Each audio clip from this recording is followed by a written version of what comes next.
Welcome to Psychological Task Force, an initiative taken by Directorate of School Education Jammu in collaboration with Guidance and Counseling Cell from Diet Punch and give guidance and counseling to students regarding different issues and concerns faced by them in day-to-day life.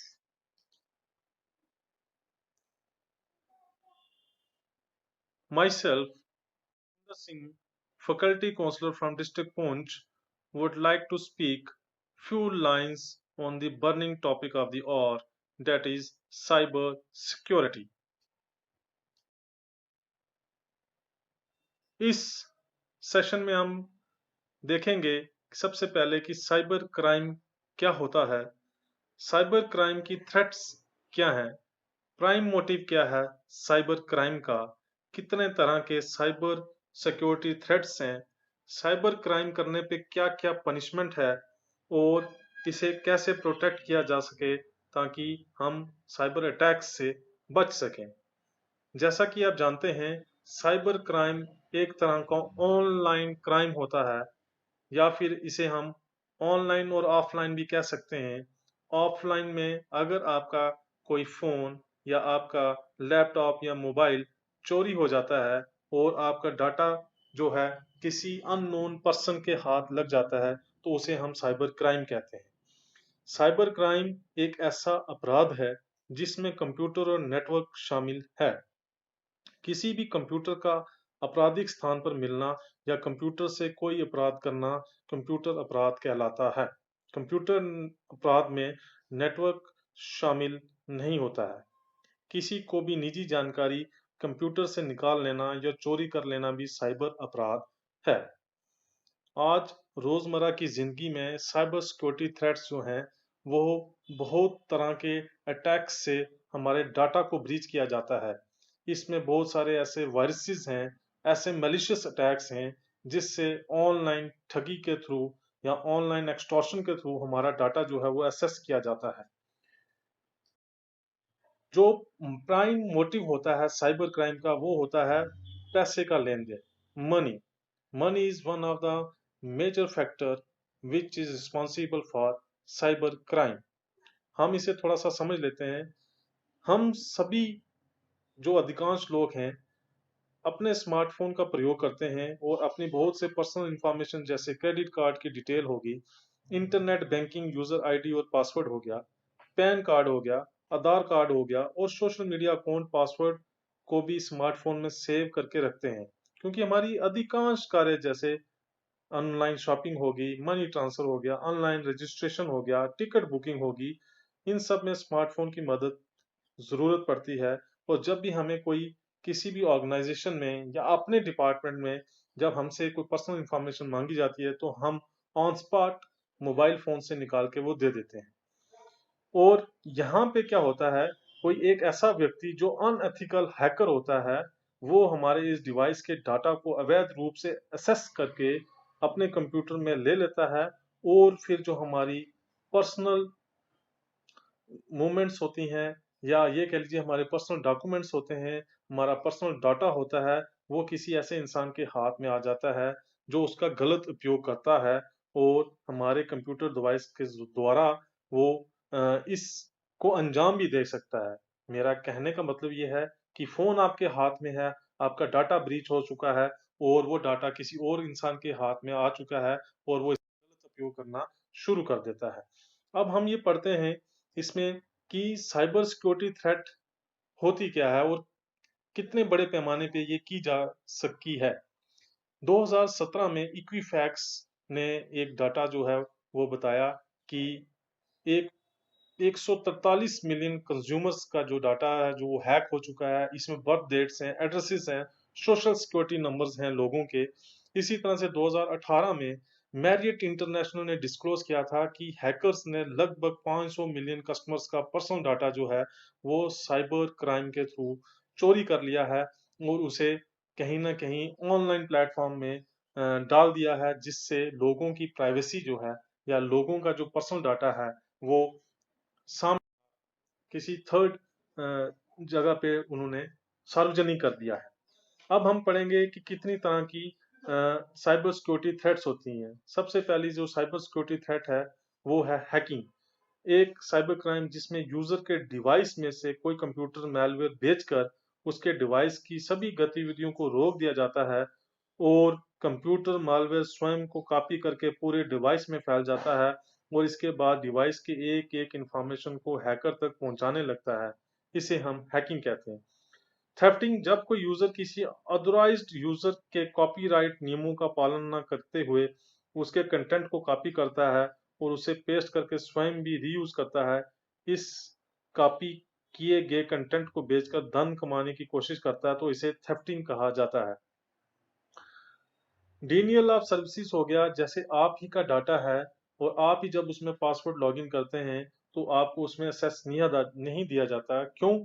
इसकी वजह ये होती है कि cyber crime के through आपका data जो है वो कहीं ना कहीं एक्सेस कर दिया गया होता है। मैन इन द मिडल का मतलब ये है कि ये एक ऐसे साइबर सिक्योरिटी थ्रेट है जिसमें आप किसी इंसान को या किसी ऑर्गेनाइजेशन को या किसी कंपनी को अपना डाटा जो है वो पर्सनल डाटा जो है भेज रहे हैं, बट वो उन तक नहीं पहुंचता और बीच में से ही चोरी हो जाता है। वो जो बीच का आदमी होता है उसको हम मैन इन द मिडल कहते हैं, जो आपका डाटा जो है वो चोरी कर लेता है।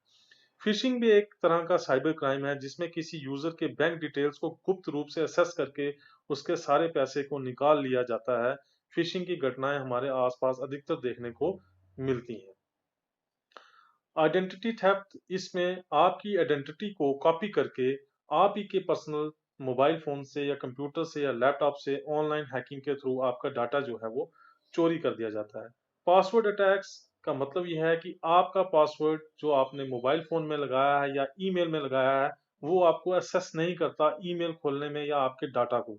दैट मीन्स कि कोई रैंसम, मालवेयर या कोई ट्रोजन टाइप का वायरस जो है वो आपके मोबाइल फोन में डाल दिया गया है जिससे आपकी आइडेंटिटी, आपका पासवर्ड जो है वो हैक कर दिया गया जाता है और आपका डाटा आप खुद नहीं देख पाते हैं। साइबर स्टैकिंग जो है वो भी एक तरह का साइबर क्राइम है जिसमें कोई व्यक्ति किसी दूसरे व्यक्ति का डिजिटली पीछा करता है। आपके मोबाइल नंबर या ईमेल आईडी को पाकर वह अनवांछित रूप से आपको मैसेज करेगा या कॉल करेगा। इन मैसेज के थ्रू वह जबरदस्ती डराने धमकाने की कोशिश करेगा। साइबर स्टैकिंग के मामलों से परेशान करके करने वाला व्यक्ति अधिकांश आपका पड़ोसी या आपका रिलेटिव भी हो सकता है। डाटा डिडलिंग जो है यह भी एक तरह का ऑनलाइन क्राइम है जिसमें कंप्यूटर क्राइम में उपस्थित डाटे में चोरी से हेर फेर कर दिया जाता है। जैसे किसी कंपनी में बहुत से कर्मचारी हैं और उन सभी कर्मचारियों का डाटा उस कंप्यूटर में स्टोर है। यह जानकारी कर्मचारियों की सैलरी, काम पर आने का समय, काम करने वाले दिनों की संख्या जैसे अधिकारी शामिल हो सकते हैं। अब इस डाटा से किसी बाहरी व्यक्ति द्वारा हेर-फेर कर दिया जाता है जिससे उनको हानि का सामना करना पड़ता है।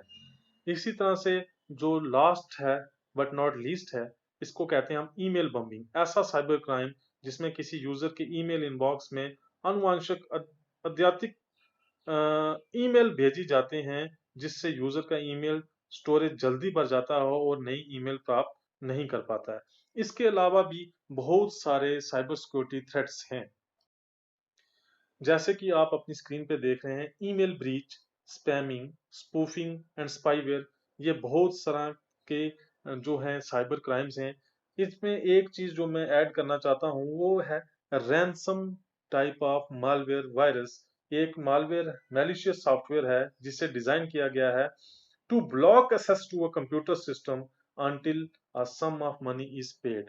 तो मैंने आपको पहले ही बताया कि कहीं ना कहीं एक्सटॉर्शन ऑफ मनी जो है वो बड़े पैमाने पे की जाती है। फ्रॉड एंड ऑनलाइन एक्सटॉर्शन होती है। कोई आपका लैपटॉप या आपका मोबाइल जो है वो चोरी हो जाता है, उसमें जो डाटा होता है उसे एक्सेस किया जाता है, आपके पासवर्ड को हैक किया जाता है। मोस्टली एटीएम में आपने देखा होगा जब आप एटीएम से पैसा निकालने जाते हैं तो वहां पे कहीं ना कहीं जो हैकर्स होते हैं वो एक पासवर्ड स्निफिंग करते हैं और आपका पासवर्ड जो है एटीएम का लेके पासवर्ड बदल के आपके एटीएम से जो है मनी जो एक्सटॉर्शन कर सकते हैं। इसी तरह से और आपकी स्क्रीन पे वेबसाइट डिफेसमेंट है, इंस्टेंट मैसेजिंग अब्यूज है, web jacking, other types of cyber crimes हैं जिनके बारे में हम नेक्स्ट सेशन में डिटेल में। अब बात करते हैं पनिशमेंट फॉर साइबर क्राइम। बहुत सारी पनिशमेंट जो हैं वो दी जाती हैं, जैसे सेक्शन 419 के तहत 3 साल की सजा और 420 सेक्शन आईपीसी की धारा के तहत 7 साल की सजा जो है इसमें साइबर क्राइम में दी जाती है। वो इंसान जो एक रार्मफुल एटीट्यूड से आपका डाटा चोरी करता है तो उसको कहीं ना कहीं सेक्शन 419 के तहत या सेक्शन 420 के तहत सजा हो सकती है। इसी तरह से अदर हैंड में जैसे ईमेल फिशिंग है, ईमेल फिशिंग एक तरह की आपसे डिमांड की जाती है आपके पासवर्ड की, और पासवर्ड जब आप कहीं ना कहीं उसमें इंसर्ट करते हैं किसी ऐप के थ्रू या किसी सॉफ्टवेयर के थ्रू, तो आपका ईमेल हैक कर दिया जाता है, और उस ईमेल हैकिंग को या ईमेल फिशिंग को भी धारा 419 के तहत इंडियन पिनल कोड के तहत लाया जाता है, जिसमें इंसान को साल की सजा हो सकती है। अब बहुत सारे तरीके हैं जिससे हम साइबर अटैक्स को प्रिवेंट कर सकते हैं। सबसे पहले अपने आप को ट्रेन कीजिए, अपने स्टाफ को ट्रेन कीजिए, अपने सॉफ्टवेयर को, अपने सिस्टम को फुली अपडेट रखें, end to end point protection रखें, अपने नए पासवर्ड क्रिएट करते जाएं, अपने मोबाइल फोन में एक ऐसा इंस्टॉल करें, एक सॉफ्टवेयर ऐसा इंस्टॉल करें जो आपके डाटा को ब्रीच ना होने दे। आपका डाटा जो है वो लगातार असेस करते रहें आप, अपने कंट्रोल रखें, अपने डाटा को अपने कंट्रोल में रखें, अपने सिस्टम को अपने कंट्रोल में रखें, अपना पर्सनल आईडी या पर्सनल पासवर्ड जो है वो किसी को भी ना दें। कोशिश करें कि नए पासवर्ड जो है हर बार आप क्रिएट कर सकें ताकि साइबर क्राइम से आप बच सकें। आई होप कि आपको जो इस सेशन में मैंने बताया वो कहीं न कहीं मेरी बात आप तक ज़रूर पहुँची होगी, और अगर आपको कहीं भी किसी भी वक़्त कोई प्रॉब्लम आती है इस साइबर क्राइम में या समझने में, तो आपको मेरा सेल नंबर नीचे दिया हुआ है 9797470801। आपसे रिक्वेस्ट है कि बड़े पैमाने पे बच्चों तक पहुँचाएँ साइबर सिक्योरिटी थ्रेट्स को, साइबर सिक्योरिटी क्राइम्स को, उनको समझने की ज़रूरत है, और आप भी उनकी मदद करें ताकि बच्चे जो हैं वो कहीं न कहीं जो अपना डाटा या लोग जो हैं जो अपना डाटा मोबाइल फ़ोन्स में, कंप्यूटर्स में और लैपटॉप्स में स्टोर करके रखते हैं, कहीं न कहीं उनमें अवेयरनेस क्रिएट हो। Thank you. Thanks for watching.